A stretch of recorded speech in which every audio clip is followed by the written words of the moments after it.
Mummy जी, मेरा ना आलू और शिमला मिर्च की सब्जी खाने का बड़ा मन कर रहा है। आप मुझे जल्दी से काट कर दे दो, मैं बना दूंगी। ठीक है बहू, तू रख दे।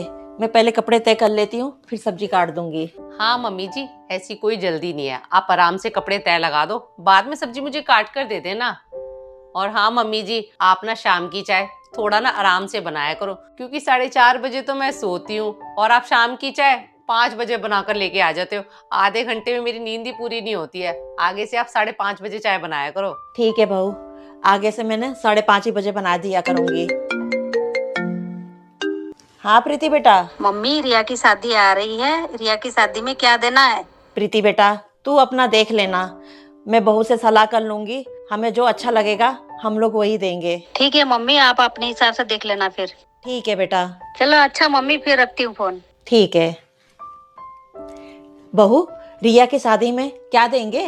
मम्मी जी, क्या देना है, इतना सोचने की कोई जरूरत ही नहीं है। घर की बात है, रिया भी तो हमारे घर की बेटी है। बस आप ये याद कर लो, चाचा जी ने प्रीति दीदी की शादी में क्या दिया था। बहू, मुझे अच्छी तरह से याद है, उन्होंने प्रीति की शादी में 21,000 रुपए दिए थे। हम भी 21,000 रुपए दे दे क्या?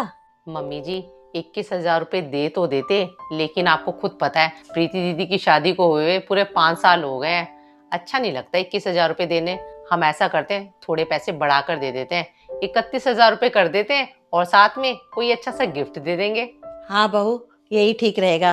तुम लोग मार्केट जाके कोई अच्छा सा गिफ्ट ले आना, और मेरे पास 15,000 रुपए पड़े हुए हैं, मैं तुम्हें दे दूंगी। बाकी का तुम लोग देख लेना।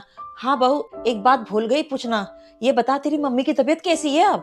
अब आपको क्या बताऊं मम्मी जी, मेरी मम्मी की तबीयत ठीक ही नहीं हो पा रही है। वो क्या है ना, मेरी मम्मी को ना रेस्ट नहीं मिल पाता, क्योंकि मेरी भाभी और मम्मी की आपस में बनती नहीं है। इस वजह से भाभी भी मम्मी का ध्यान नहीं रखती है, तो इसलिए मम्मी की तबीयत दिन पर दिन खराब ही होती जा रही है। बहू, माना कि तेरी भाभी तेरी मम्मी का ध्यान नहीं रखती है, तू तो रख सकती है। तो ऐसा कर, एक हफ्ते के लिए अपनी मम्मी के घर चली जा और उनकी अच्छी तरह से सेवा कर। वैसे भी बेटी के आने से माँ की आधी बीमारी वैसे ठीक हो जाती है।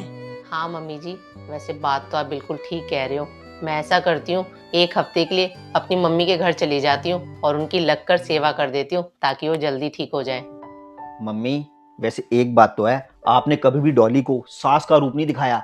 वो जो फिल्मों और नाटकों में होती है ना, तेज तरार सास। बेटा, ये जो तेज तरार सास होती है ना, खुद भी परेशान रहती है और बहू को भी परेशान करती है। औरत को तेज तरार होना चाहिए दुनिया वालों के लिए, ना कि अपनी बहू के लिए। कई बार ऐसा होता है, मुझे बहू की बात बहुत बुरी लगती है, उस समय या तो मैं चुप कर जाती हूँ, या तो अपनी बात को ऐसे रखती हूँ ताकि मेरी बहू को बुरा ना लगे। हाँ मम्मी जी, आप बिल्कुल ठीक कह रहे हो। तभी तो राजीव, मुझे मम्मी जी की कोई भी बात नहीं चुभती है, और मेरे और मम्मी जी के रिश्ते भी बहुत अच्छे हैं। मम्मी जी की एक बात सबसे अच्छी है, जो सब सासों से बिल्कुल अलग है, कि मम्मी जी अपने घर के सारे फैसले अपने बहू बेटे के साथ लेती हैं, ना कि अपनी बेटी से पूछ कर लेती है। नहीं तो मैंने ज़्यादातर घरों में देखा है कि एक शादीशुदा बेटी की अपने मायके में ज़्यादा दखल अंदाजी की वजह से घर भी खराब हो जाता है और सारे रिश्ते भी खराब हो जाते हैं। अभी राजीव, आपने खुद ही देखा होगा कि प्रीति दीदी का फोन आया था कि रिया की शादी में क्या देना है।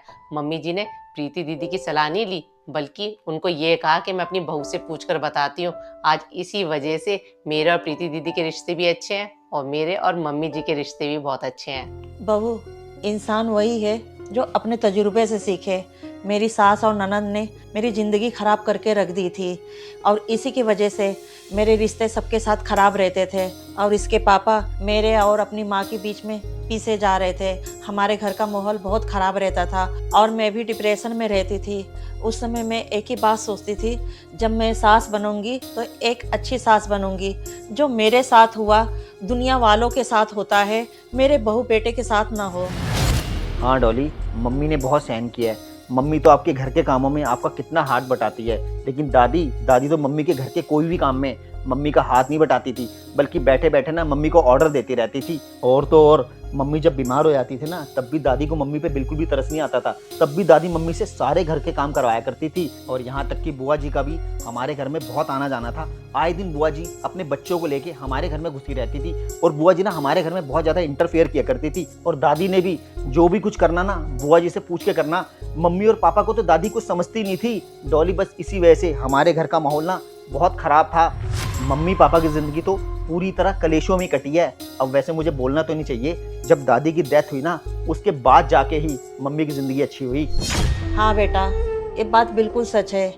बेटा, जब मैंने तेरी शादी की थी तो एक ही कसम खाई थी कि मैं अपना ईगो ख़त्म कर दूंगी ताकि मेरे बेटे बहू का घर खराब ना हो, और अपने बेटे का घर बसाने के लिए मुझे थोड़ा बहुत सहन करना पड़ेगा तो कर लूँगी। और दूसरी बात, अपनी बेटी को अपने घर के मामलों में कभी नहीं बोलने दूंगी। और तीसरी बात, अपनी बहू के साथ में हर कामों में हाथ बटाऊंगी।